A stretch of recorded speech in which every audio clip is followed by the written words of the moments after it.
یہ 2000 BC کی بات ہے کہ جب طوفان نوح کی تباہی کے بعد اللہ تعالیٰ نے سرزمین عرب پر ایک ایسی قوم پیدا فرمائی جو دنیا میں سب سے زیادہ طاقتور، مضبوط اور توانا افراد پر مشتمل تھی۔ یہ لوگ جسمانی خوبصورتی، سرخ و سفید رنگت اور وجاہت میں اپنا ثانی نہیں رکھتے تھے۔ مال و دولت کی فراوانی، شاندار تہذیب و تمدن، شان و شوکت سمیت دنیا کی ہر نعمت اور آسائش انہیں میسر تھی۔ قرآن کریم میں ارشاد باری تعالیٰ ہے کہ ان جیسی کوئی اور قوم اور ملکوں میں پیدا نہیں کی۔ قوم عاد کے متعلق تفصیل سوائے قرآن کریم کے کسی اور مذہبی یا قدیمی تاریخی کتب میں نہیں ملتی۔ اس لیے اس قوم کی حالت کا نقشہ یا قرآن کریم کے ذریعے بن سکتا ہے یا پھر ان اثریات کے ذریعے جو محققین علم آثار نے ان کے بارے میں حاصل کی ہیں۔ مورخین لکھتے ہیں کہ عاد نام کا ایک شخص حضرت نوح کی چوتھی نسل میں ان کے بیٹے سام کی اولاد میں سے تھا۔ چنانچہ اس شخص کی اولاد اور اس کی پوری قوم عاد کے نام سے مشہور ہو گئے۔ وہ اعرابی تھے جو بہت لمبے اور مضبوط ستونوں پر قائم کردہ عالی شان محلات میں رہا کرتے تھے۔ قرآن کریم نے انہیں ارم ذات العماد یعنی ستونوں والے کے نام سے یاد کیا ہے۔ ارم ان کا بہت خوبصورت شہر تھا جس کے آثار 1984 میں خلائی شٹر چیلنجر کی مدد سے دریافت کیے گئے ہیں۔ یہ علاقہ آج کل عمان کا حصہ ہے۔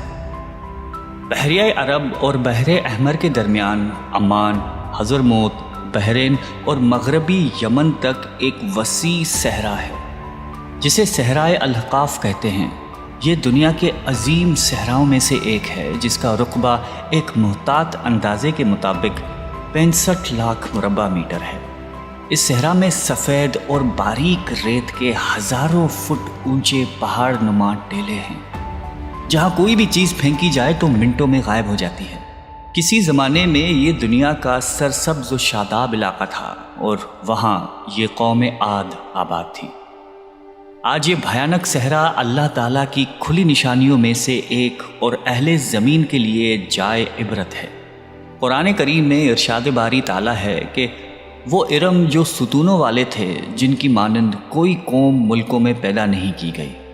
بعض مفسرین نے لکھا ہے کہ ارم عاد کے دادا کا نام تھا جیسا کہ ان کے شجرہ نسب میں بیان کیا گیا تھا۔ ڈاکٹر اسرار احمد تحریر فرماتے ہیں کہ عام مورخین کا خیال ہے کہ ارم قوم عاد کے شاہی خاندان کا لقب تھا۔ حالیہ دور میں ایک شہر کے جو زیر زمین آثار دریافت ہوئے ہیں ان سے پتہ چلتا ہے کہ اس شہر کے فصیل پر 30 ستون یا مینار بنائے گئے تھے۔ کہا جاتا ہے کہ یہ شہر شداد نے خصوصی اہتمام کے ساتھ بسایا تھا جو اس قوم کا بہت بڑا بادشاہ تھا۔ قد و قامت اور جسمانی قوت کے لحاظ سے دنیا میں اس کا کوئی ثانی پیدا نہیں ہوا۔ اس طرح اس قوم نے جس معیار اور جس انداز کی تعمیراتیں کی، ایسی تعمیرات اس سے پہلے دنیا میں کبھی کسی قوم نے نہیں کی۔ شاید اسی لیے یہ جگہ شداد کی جنت ارضی کے نام سے تاریخ میں مشہور ہے، تاکہ لوگ آخرت کی جنت کے بدلے اس نقد جنت کو اختیار کر لیں۔ مگر جب یہ عالی شان محلات تیار ہو گئے اور شداد نے اپنے روسائے مملکت کے ساتھ اس میں جانے کا ارادہ کیا تو ان پر اللہ تعالیٰ کا عذاب نازل ہوا اور وہ سب ہلاک ہو گئے اور وہ محلات بھی مسمار ہو گئے۔ اس اعتبار سے اس آیت میں قوم عاد پر آئی ایک خاص عذاب کا ذکر ہوا ہے جو شداد بن عاد اور اس کی بنائی ہوئی جنت پر نازل ہوا۔ ایک اور روایت کے مطابق عاد کے بیٹے شداد نے جب جنت کے نام اور خصوصیات سے متعلق سنا تو اس نے زمین پر ایسی ہی جنت بنانے کا ارادہ کیا اور عدن کے کسی صحرا میں تعمیرات کا کام شروع کر دیا، اور مسلسل 300 برس کی شب و روز کی محنت کے بعد دنیا میں ایک خوبصورت جنت بنا دی جس میں شاندار محلات بھی تھے اور نہریں اور آبشار بھی۔ شداد کی عمر 900 سال ہو چکی تھی۔ ایک دن اس نے قوم عاد کے لوگوں کو جنت کے دیدار کی دعوت دی۔ وقت مقررہ پر وہ اپنے لوگوں کے ساتھ جنت کی جانب روانہ ہوا۔ ابھی شہر ارم کے عالی شان دروازے کے قریب ہی پہنچا تھا کہ رب ذوالجلال کے عذاب نے آ گھیرا۔ یوں شداد اپنی جنت کے ساتھ زمین میں ہی زندہ دفن ہو گیا۔ طوفان نوح کے بعد قوم عاد ہی وہ پہلی قوم تھی جو بتوں کے پجاری بنے۔ علامہ جلال الدین سیوطی اپنی تفسیر میں تحریر کرتے ہیں کہ قوم عاد نہایتی زور آور اور بہادر قوم تھی۔ وہ سب بت پرست تھے۔ مختلف کتب میں ان کے بتوں کے مختلف نام بیان کیے گئے ہیں۔ کچھ نے بتوں کے نام صدا، سمود اور ہیرا بتائے ہیں۔ مورخین کی رائے کے مطابق ان کے معبود بھی قوم نوح کی طرح پتھر کے 5 بت یعنی ود، سوا، یغوث، یعوق اور نصر ہی تھے۔ کفر و شرک کے سمندر میں غرق قوم عاد کی بد اعمالیاں جب اپنی انتہا کو پہنچ گئیں تو اللہ تعالیٰ نے انہی کے قوم کے ایک نیک اور صالح بندے کو ان پر پیغمبر بنا کر مبعوث فرمایا۔ حضرت ہود قوم عاد کی سب سے معزز شاخ خلود کے ایک خوبصورت اور وجیح شخص تھے۔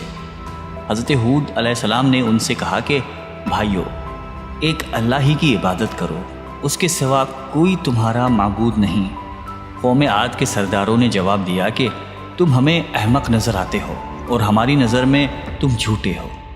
حضرت ہود نے کہا کہ میں رب العالمین کا پیغمبر ہوں اور اللہ کا پیغام تم تک پہنچاتا ہوں۔ کہنے لگے تم ہمارے پاس اس لیے آئے ہو کہ ہم اپنے ان معبودوں کو چھوڑ دیں جنہیں ہمارے باپ دادا پوجتے تھے اور صرف ایک اللہ کی عبادت کریں؟ اگر تم سچے ہو تو جس عذاب سے ہمیں ڈراتے ہو وہ لے آؤ۔ حضرت ہود مسلسل 50 برس یا اس سے بھی زیادہ واعظ و نصیحت کرتے رہے۔ کبھی انہیں اللہ کی عطا کردہ نعمتیں یاد دلاتے تو کبھی عذاب الہی سے ڈراتے، کبھی طوفان نوح کی ہولناکیوں کا ذکر فرماتے، لیکن وہ غرور و تکبر میں اندھے اور بہرے بنے رہے۔ انہیں اپنی طاقت پر بڑا گھمنڈ تھا۔ ارشاد باری تعالیٰ ہے کہ قوم عاد ناحق ملک میں غرور کرنے لگی اور کہنے لگی کہ ہم سے بڑھ کر قوت میں کون ہے۔ قوم عاد کے 13 خاندان تھے۔ عمان سے لے کر یمن تک ایک طویل علاقے میں ان کی بستیاں تھیں۔ سرسبز و شاداب کھیت و کھلیان، پھلوں پھولوں سے لدے ہوئے باغات، میٹھے پانی کی بل کھاتی نہریں، خوبصورت آبشاریں اور تندرست و توانا قوی، مضبوط اور قداور جسامتیں، انہی سب نعمتوں نے انہیں شدید گھمنڈ میں مبتلا کر رکھا تھا۔ حضرت ہود علیہ السلام نے اپنی قوم کو راہ راست پر لانے کے لیے بڑی جدوجہد کی، لیکن قوم عاد آپ کو جادوگر اور سحر زدہ شخص خیال کرتے تھے کہ جنہیں ان کے پتھر کے باطل خداؤں نے دیوانہ بنا دیا تھا۔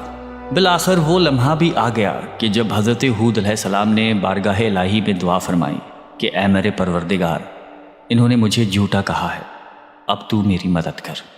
فرمایا اے نبی، یہ تھوڑے ہی عرصے میں اپنے کیے پر پچھتانے لگیں گے۔ اللہ تعالیٰ نے اپنے نبی کی دعا قبول فرمائی اور قوم عاد پر عذاب کی ابتدا ہوئی۔ بادلوں کے فرشتے کو حکم ملا کہ اب بارش نہ برسائی جائے۔ چشموں کے فرشتوں کو حکم ملا کہ ان کے چشموں اور آبشاروں کو خشک کر دو۔ دیکھتے ہی دیکھتے شادابی ویرانی میں بدل گئی، مویشی مرنے لگے، پھل اناج ناپید ہو گیا۔ پوری قوم خشک سالی کا شکار ہو کر بدحال و پریشان ہو گئی۔ یہ سلسلہ مسلسل 3 سال چلتا رہا۔ نبی سے قوم کی یہ پریشانی دیکھی نہ جاتی تھی۔ مسلسل واعظ و نصیحت کرتے رہتے اور فرماتے کہ اے میری قوم، اپنے پروردگار سے بخشش مانگو، پھر اس کے آگے توبہ کرو، وہ تم پر آسمان سے مینا برسائے گا اور تمہاری طاقت اور قوت میں اضافہ فرمائے گا۔ کہنے لگے ہود، تم ہمارے پاس کوئی دلیل ظاہر نہیں لائے، ہم صرف تمہارے کہنے سے نہ تو اپنے معبودوں کو چھوڑنے والے ہیں اور نہ تم پر ایمان لانے والے ہیں۔ ہم تو یہ سمجھتے ہیں کہ ہمارے کسی معبود نے تمہیں آسیب زدہ کر کے دیوانہ کر دیا ہے۔ اس زمانے میں یہ دستور تھا کہ قوموں کو جب کوئی مشکل آ گھیرتی تو وہ بیت اللہ شریف جا کر اللہ کے آگے آوازاری کرتے اور ان کی مشکل رفع ہو جاتی۔ یعنی کافر قومیں بھی اس حقیقت کو تسلیم کرتی تھیں کہ اس ارض و سما کی مالک ایک لافانی قوت موجود ہے۔ چنانچہ قوم عاد کے 70 سرکردہ افراد مکہ مکرمہ پہنچے، جہاں معاویہ بن بکر کی حکومت تھی۔ معاویہ کی ماں کا تعلق قوم عاد سے تھا۔ معاویہ نے ان کی خوب آؤبھگت کی۔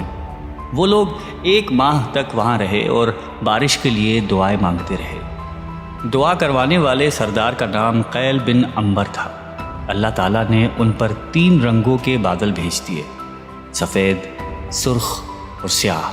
پھر آسمان سے ندا آئی کہ ان میں سے ایک کو منتخب کر لو۔ قیل نے سیاہ بادل کو پسند کر لیا کیونکہ وہ خوب بارش برسانے والا تھا۔ پھر ندا آئی کہ تو نے ہلاکت اور تباہی کو پسند کر لیا ہے۔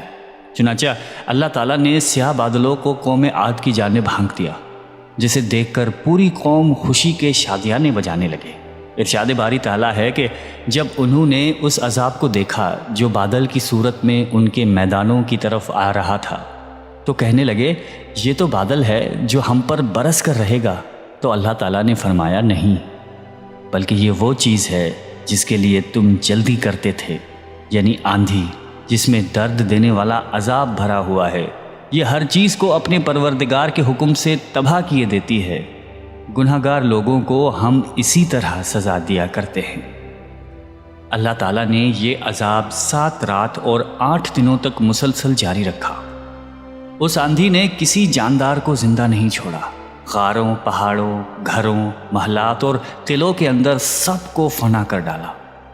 حضرت ابن عمر رضی اللہ تعالیٰ عنہ سے مروی ہے کہ آپ علیہ السلام نے فرمایا کہ وہ آندھی جس کے ذریعے قوم عاد ہلاک ہو گئی تھی، اللہ تعالیٰ نے ان کے اوپر صرف انگوٹھی جتنی جگہ کی مثل ہوا کھولی تھی۔ اللہ تعالیٰ نے اس خوفناک آندھی سے حضرت ہود علیہ السلام اور ان کے ساتھیوں کو محفوظ رکھا۔ ایک مرتبہ حضرت عائشہ صدیقہ رضی اللہ تعالیٰ عنہا نے آپ علیہ السلام سے دریافت کیا کہ یا رسول اللہ، لوگ تو بادل دیکھ کر خوش ہوتے ہیں کہ اب بارش ہوگی، لیکن آپ کے چہرے مبارک پر تشویش کے آثار نظر آتے ہیں۔